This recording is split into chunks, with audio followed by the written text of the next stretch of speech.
Yang pertama adalah Microsoft Windows. Microsoft Windows adalah suatu sistem informasi yang paling populer untuk mikrokomputer. Beberapa orang tidak menyukai Windows, tetapi semua orang mengakui luasnya penggunaannya dalam aplikasi bisnis. Hampir semua manajer atau profesional pasti akan menggunakan sistem operasi Windows pada suatu saat dalam karirnya. Windows sudah ada sejak tahun 1981, mengalami banyak perubahan yang mencerminkan kenaikan kemampuan komputer dan keberagaman perangkat yang dipasangkan ke dalam komputer tersebut. Lalu untuk sistem operasi yang lainnya, Microsoft bukanlah satu-satunya vendor yang menawarkan sistem operasi untuk mikrokomputer.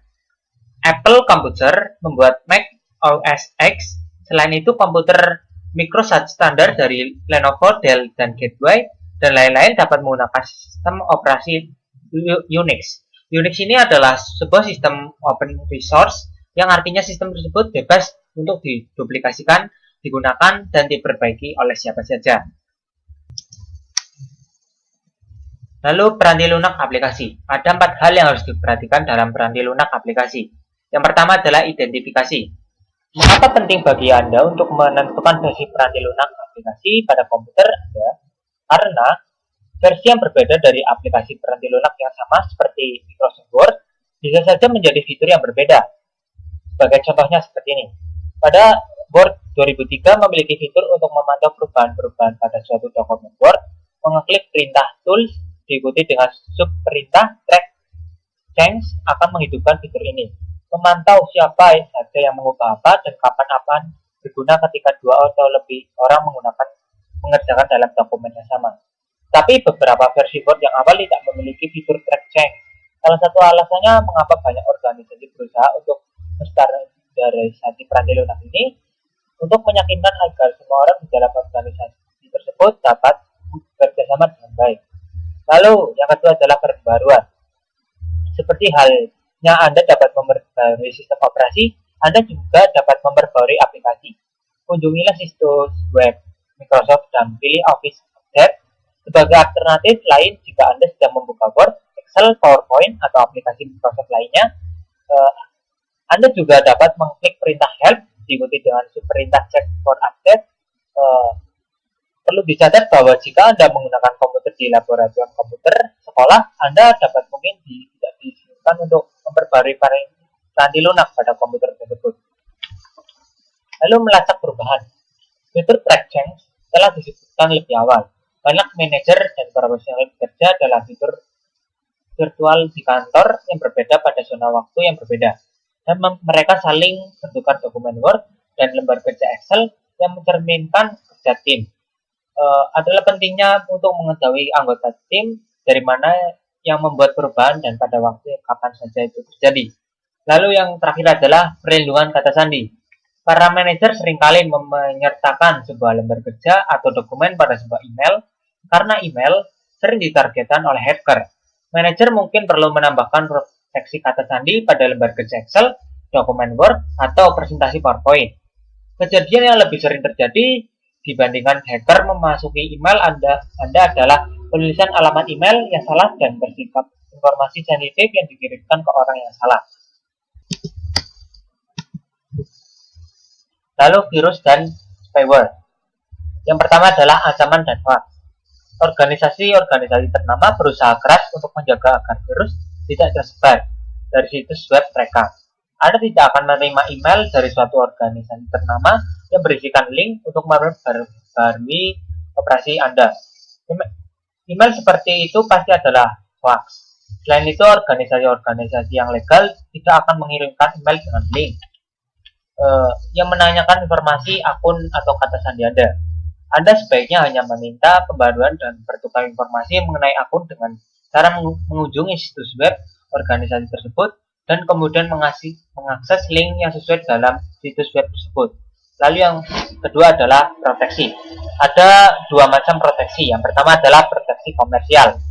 Yang Norton, www.norton.com dan McAfee merupakan 2 vendor peranti lunak antivirus dan anti-spyware yang digunakan secara luas. Produk-produk ini dibeli terbatas, misalnya dengan membayar biaya tahunan dan pembaruan dalam jangka waktu tersebut. dimasukkan ke dalam biaya pembelian. Lalu yang kedua adalah strategi gratis. Menawarkan aplikasi antivirus dan anti-spyware yang gratis maupun komersial. Spyboot juga menawarkan versi produk spyware-nya yang gratis maupun komersial.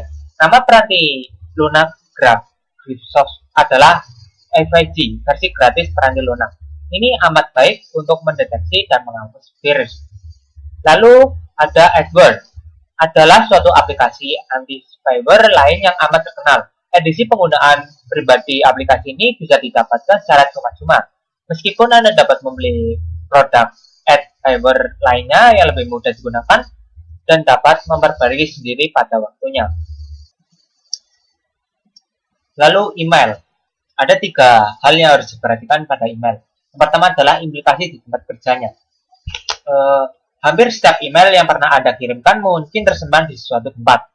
Email melewati banyak server pada perjalanannya dari pengirim ke penerima, dan sebagian besar dari server ini dibuat cadangannya berulang kali sehingga menyimpan catatan berupa komunikasi email yang panjang. Ini merupakan salah satu alasan mengapa jaringan dapat diandalkan, karena jaringan memiliki cadangan sehingga dapat cepat pulih dari masalah dan mengirimkan ulang komunikasi yang hilang. Lalu yang kedua adalah etiket email di tempat kerja. Kebanyakan orang dapat mengekspresikan dirinya mereka lebih baik melalui percakapan langsung dibandingkan melalui komunikasi tertulis. Sebagai contohnya, bercanda atau menggunakan ungkapan sarkastik adalah beberapa hal yang sulit dilakukan oleh orang yang banyak secara tertulis, namun tidak sulit untuk dilakukan dalam percakapan langsung. Karena pesan-pesan email dapat bertahan dalam waktu yang lama dan dikirimkan kepada orang lain, yang penting bagi Anda untuk berkomunikasi dengan jelas, sopan, dan ke dalam email Anda. Lalu akun email pribadi. Kebanyakan orang biasanya berpikir bahwa jika mereka menggunakan email pribadi seperti AOL pada komputer mereka di tempat kerja, maka email yang mereka kirim dan terima akan bersifat pribadi. Hal ini salah. Jika Anda menggunakan sumber daya organisasi, Anda peranti keras atau peranti lunak maupun jaringan komunikasi, maka organisasi tersebut berhak untuk mengawasi pesan email. Email pribadi sebaiknya dikirimkan melalui komputer yang Anda beli menggunakan peranti lunak yang Anda beli dan jaringan komunikasi yang Anda bayar. Kebanyakan orang menggunakan sumber daya komputer di tempat kerja untuk mengirimkan email pribadi.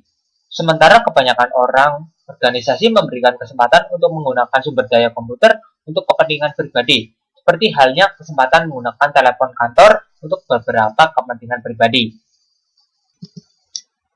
Nah, itu dia mengenai proyek 1, mengenai keahlian teknologi sehari-hari. Lalu dilanjutkan, saya akan menjelaskan mengenai proyek 2, yaitu mengenai web atau HTML menggunakan front page. Contoh ini membuat suatu halaman web dasar yang menampilkan informasi kepada para pelanggan potensialnya. Lalu, untuk membuat dokumen front page, mulailah dengan membuka program Microsoft Front Page, lalu klik tombol Start di bagian sebelah kirinya di bawah layar, kemudian pilihlah All Program dan klik 2 kali program Microsoft Front Page. Nah, ini dia tampilan front page. Lalu, di sini saya akan menjelaskan langkah-langkahnya lebih detail lagi. Yang pertama adalah kotak bujur sangkar di sekitar tampilan page di kolom sebelah kiri melihat sebelah tampilan halaman web. Lalu yang kedua adalah bagian layar bawah di mana ditampilkan normal. Lalu yang ketiga adalah memilih HTML akan menampilkan kode komputer di belakang halaman web. Lalu yang keempat adalah preview akan menampilkan halaman yang akan tampil di browser internet, misalnya Internet Explorer atau Netscape. Lalu yang terakhir adalah untuk mengganti judul proyek dengan memilih perintah file dan diikuti dengan subperintah save as. Lalu di sini saya akan menjelaskan mengenai daftar beranda itu sendiri. Lalu mengenai daftar beranda ini. Selanjutnya buatlah daftar lokasi, ketik kata locations. Jika locations muncul di tengah-tengah halaman dengan huruf-huruf besar, maka itu berarti Anda tidak dapat memindahkan kursor ke bawah untuk membuat garis baru setelah Anda mengetik University Pisa tadi. Ini mudah diperbaiki. Klik locations dan kemudian pilihlah perintah format diikuti dengan subperintah paragraf dan alignment diikuti dengan subperintah menu drop down, lalu buatlah agar paragraf terjadi ke kiri. Klik left. Kemudian masukkan 3 frase: komputer, parkir lots, recreation center, dan 101 North Main Street. Tekan kunci enter. Nah, ini detailnya seperti ini. Pilih perintah tabel, subperintah insert, kemudian pilih pilihan tabel. Tandailah judul-judul kolom tapping, small, medium, ataupun large, satu demi satu atau seluruh barisan. Lalu pilih perintah format diikuti dengan subperintah font. Lalu yang keempat, langkah keempat adalah dari jendela yang muncul pada pilihan font style, pilihlah italic. Dan langkah terakhir adalah pilihlah ulang semua sel di dalam tabel dan pindahkan nilai-nilai di dalam sel ke tengah. Dapat dilakukan dengan meng-highlight semua sel dengan cara memilih perintah format diikuti dengan subperintah paragraf dan kemudian memilih pilihan alignment center. Nah, ini contoh dari menambahkan gambar seperti ini. Nah, untuk langkah-langkahnya seperti ini. Yang pertama adalah geserlah kursor 2 baris di bawah tabel, lalu klik perintah insert. Diikuti dengan subperintah picture, pilihlah clip art. Setelah memasukkan gambar tersebut, tekan kunci enter 2 kali untuk membuka halaman web bergerak turun. Lalu yang langkah ketiga, mengeklik tombol Picture Options, pilihlah format file GIFs. Dan yang langkah terakhir adalah kemudian klik OK dengan nama file yang baru. Simpanlah secara berkala disebabkan karena jika suatu masalah komputer terjadi, misalnya listrik mati, hanya hasil kerja selama 10 menit yang akan hilang. Lalu daftar bernomor, seperti itu gambarnya. Nah, untuk langkah-langkahnya pada gambar tersebut adalah sebagai berikut. Yang pertama, harus menambahkan sebuah daftar bernomor ke dalam halaman web ini. Lalu, yang kedua ada 3 alasan yang diberikan untuk memesan pizza dari University Pizza. Yang pertama, Anda harus memasukkan kalimat "Why order from us" pada halaman web tersebut, kemudian tekan kunci enter untuk mendapatkan baris yang baru. Pilihlah icon yang bernomor dan masukkan 3 alasan yang ditunjukkan setelah Anda memasukkan alasan yang ketiga. Pengiriman cepat dan menekan kunci enter, angka 4 akan muncul pada daftar. Tekanlah kunci enter sekali lagi dan akan mengakhiri isian untuk daftar bernomor. Lalu, untuk link halaman web adalah sebuah link untuk alamat email, sebuah link untuk halaman web yang lain, dan sebuah link untuk bagian halaman lain untuk web tersebut. Dan link halaman web ini membuat link memberi kesempatan bagi para pengguna untuk pergi dari satu tempat ke tempat yang lainnya. Perangkat ini khususnya berguna untuk memberikan suatu cara bagi orang yang membaca halaman web tersebut untuk mengirimkan email pada orang yang menciptakannya. Lalu pada bagian text to display, masukkan kalimat kontak us. Pada bagian email address, masukkan email Anda. Dan pada bagian terakhir adalah subjek, masukkan frase pizza delivery. Ketika seorang mengetik frase kontak us, Anda akan dikirimi sebuah pesan dengan judul pizza delivery. Selanjutnya, langkah-langkah selanjutnya adalah Anda membuat sebuah link untuk halaman web sekolah Anda. Klik perintah insert, diikuti dengan subperintah hyperlink.